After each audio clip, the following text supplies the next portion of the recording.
are far away, and I am blue. What'll I do when I'm alone with only dreams of you that won't come true? What'll I do?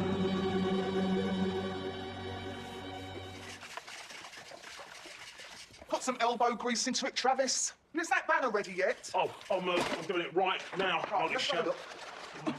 Nearly there.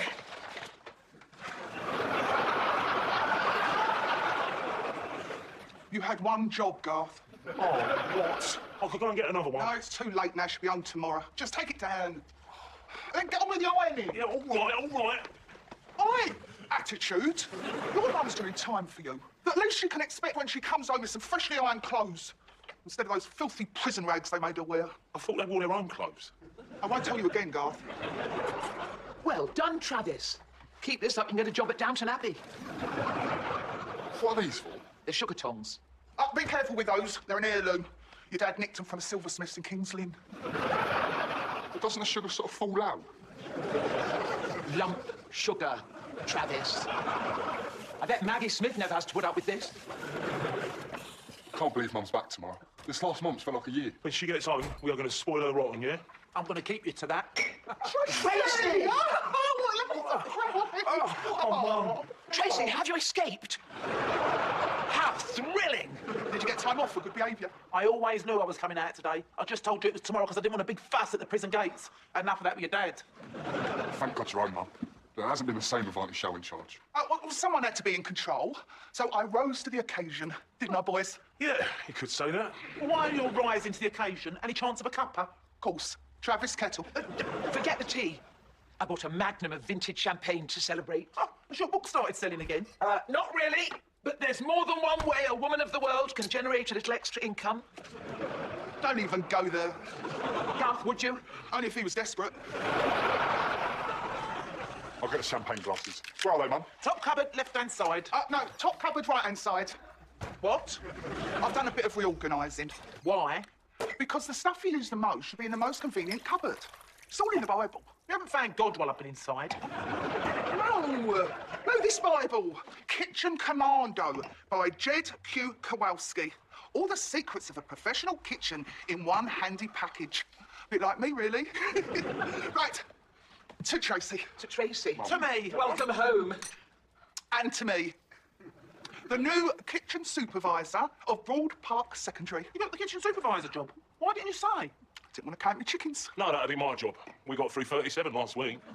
You're working with Show in the kitchen. Why didn't you say? He's on trial. Oh, I can't get my head around all these changes. So, how was porridge, as they say? They don't.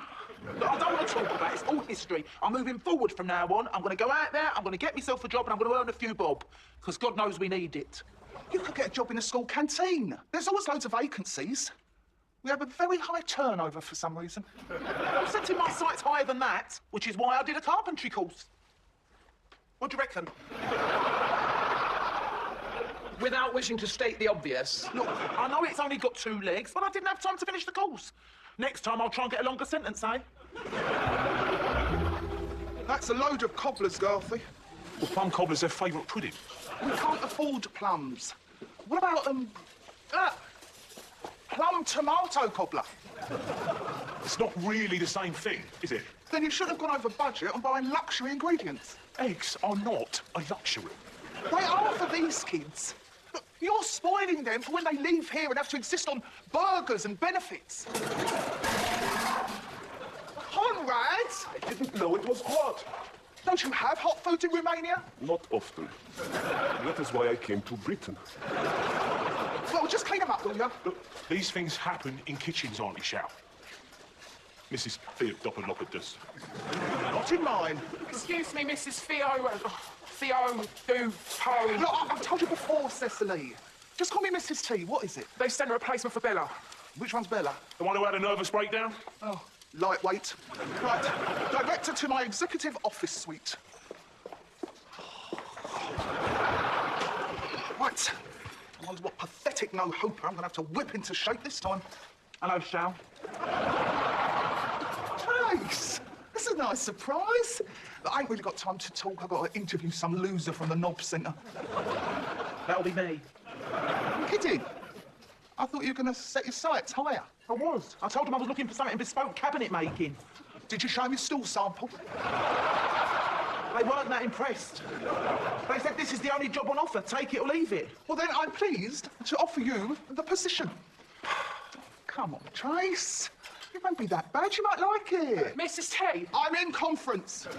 They call you Mrs. T. I can see why. You think you're such a big man, don't you, cowboy? Well, I know what you've got in your hand, and it doesn't scare Foxy. Call that a pear? You want to see a pear? I'll show you a pear. I don't mind you shouting at me, but I ain't having you having a go at my Garthy. Look, it ain't personal, Trace. Anyway, you should be used to it. You did work experience for Gordon Ramsay. Mum, What is it? look, I think I know how Dorian paid for the champagne. How? She's selling phone sex.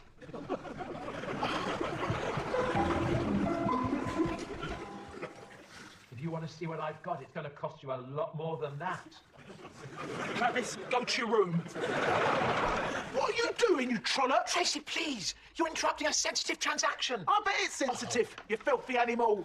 She's playing poker, Trace. What? I was just about to take those guys to the thick end of £2,000. It'll be your fault if I can't pay my rent this month. Now get out, I think I'm on a roll here. Hold on. If you're on such a roll, then how comes you can't afford to pay your bills? Oh, you don't understand. Oh, I do understand. I was married to a compulsive gambler. Yeah, well, I'm not compulsive. I can stop at any time. What are you doing? Buying some more poker chips. Is that one of the new titanium cards? I've never seen one of those. Hardly surprising. May I? Hold on, Trace. Done it.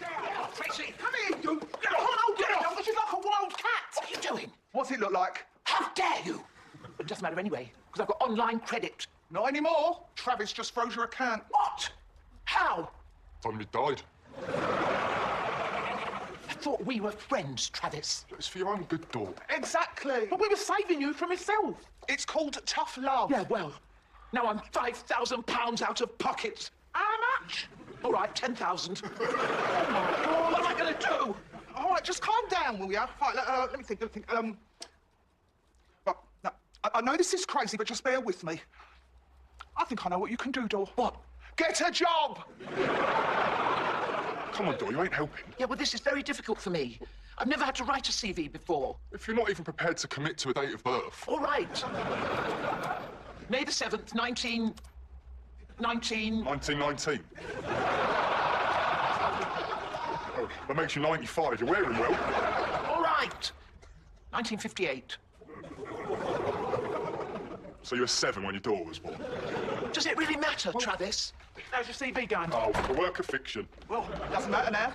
We found you the perfect job in the fashion industry. They're looking for someone who's chic, intelligent, young. 2 out of 3 ain't bad.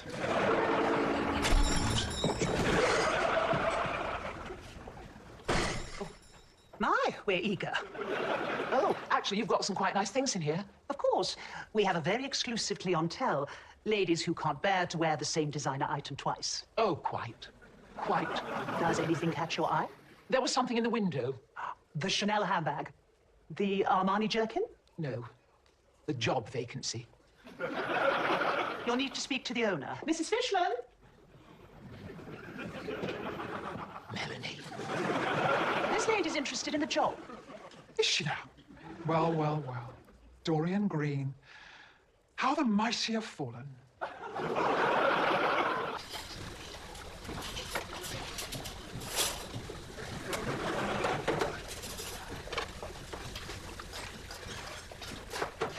What's this? It's the tail fin off Apollo 13. What do you think it is? I know what it isn't. Clean. It's still greasy, see? That was your finger. My hands are spotless. Well, of course they are. You don't do any bloody work. Do you want health and safety down here? Just wash it again. Do you want a fat lip? Threatening the management, eh? That's a first written warning. Cecily, what are you doing? Scraping, Mrs. T. Scraping what? That bin is for vegetable waste. This bin is for meat waste. You're mixing them up, woman. But Chef made meat and vegetable pie. What am I supposed to do? Separate them. Come on, Auntie Cheryl. This is all your fault, Chef. We wouldn't have all this waste if the kids liked your poncy food. Organic meat in wholemeal pastry is not exactly poncy. Around here, cutlery is poncy. So, a little less chatting and a bit more chopping. Don't you ever go at my Garthy. Everyone can see he's overworked. Yeah, that's right. If I had a sous chef to do the prep. A sous chef? It's a school kitchen, not Heston Bloomin' Bleeding Thales. And according to this, I have exactly the right amount of staff. Well, maybe your Jed Q. Kowalski ain't afraid to get his hands dirty. I'll do your prepping for you, love. Oh, would you, Mum? I did time for you. This is chicken beef. Excuse me? I decide who does what in my kitchen. Besides, you're not qualified to be a sous chef. You're a plonker. What did you call me? A plonker is a technical term for a washer-upper. Actually, it's plongeur. All right. You're a plongeur. And a rubbish one at that. You can't talk to my mum like that. Oh, yes, I can. It's my kitchen, you're the chef, and she's a probationary plongeur on a warning. And if you don't like it, then you know what you can do. Yes, he can sue you, What do you know? You're from Romania. where I was a human rights lawyer. Sewer, eh?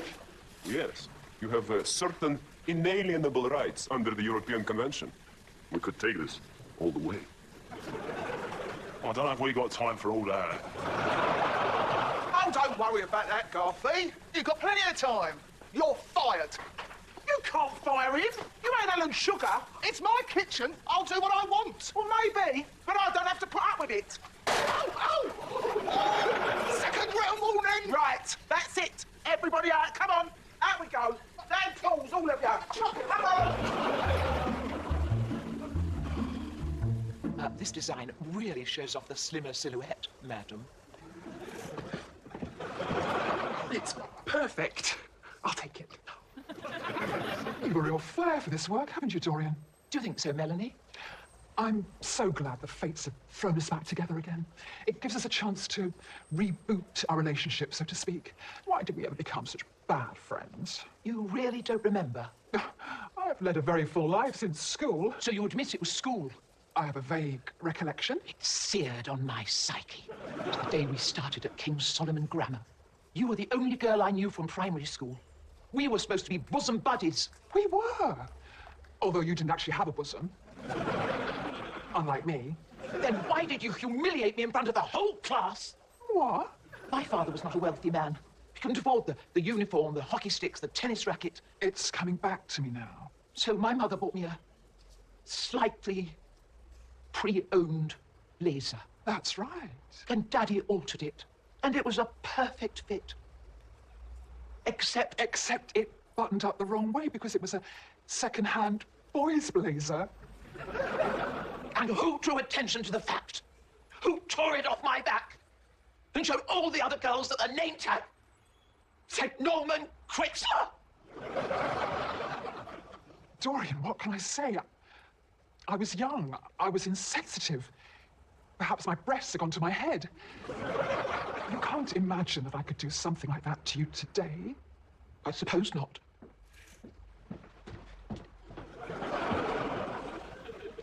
Everything all right here? Oh, yes, officer. We were just reminiscing about our school days, weren't we, Dorian? Happiest days of your life.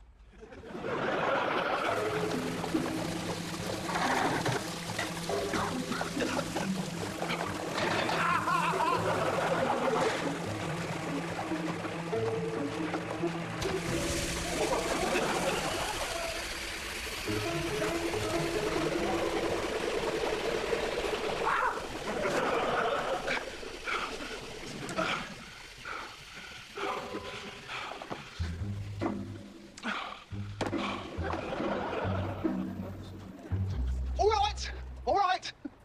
No hard feelings. A joke's a joke. But we do have 300 hungry kids to feed. And you know what they're like if they don't get their E numbers. So this is what I'm prepared to do. I am rescinding all written warnings. So now you're just on verbal warnings. Except you, Chase. You were already on a second written warning, so I can only reduce that to a first written warning. You're about as good at apologizing as Vladimir Putin.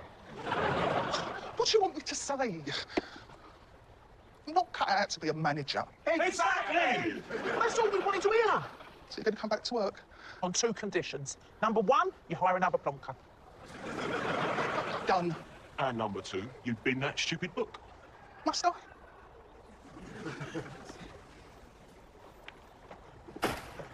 Mrs. T, What now? that's organic recycling. You're supposed to put it in the paper recycling. First, written warning.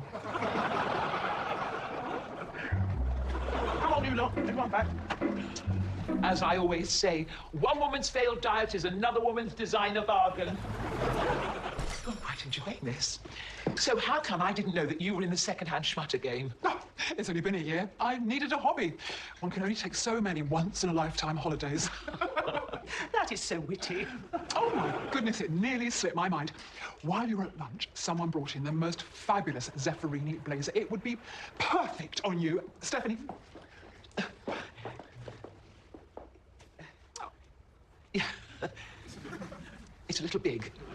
It's already been worn. And it can always be taken in. I don't think so. I don't do second-hand. You did once. And if my eyes don't deceive me, this is a boy's blazer too. Well, it is so funny, because there was this impoverished girl at my father's school, and she turned up one day in a second-hand boy's blazer, and it turned out it was his. He was Norman Quitzler. What an amusing coincidence.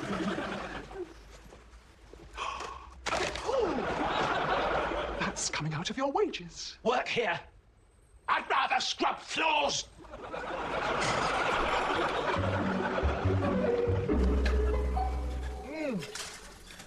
Magnifique. Everybody, I just wanted to say how happy I am that we were able to air our little differences and to come to a compromise. You conceded all our demands. Which turned out very well, I'm sure you'll agree. Especially as I've been able to find room in the budget for another plongeur. Everything all right down there, John?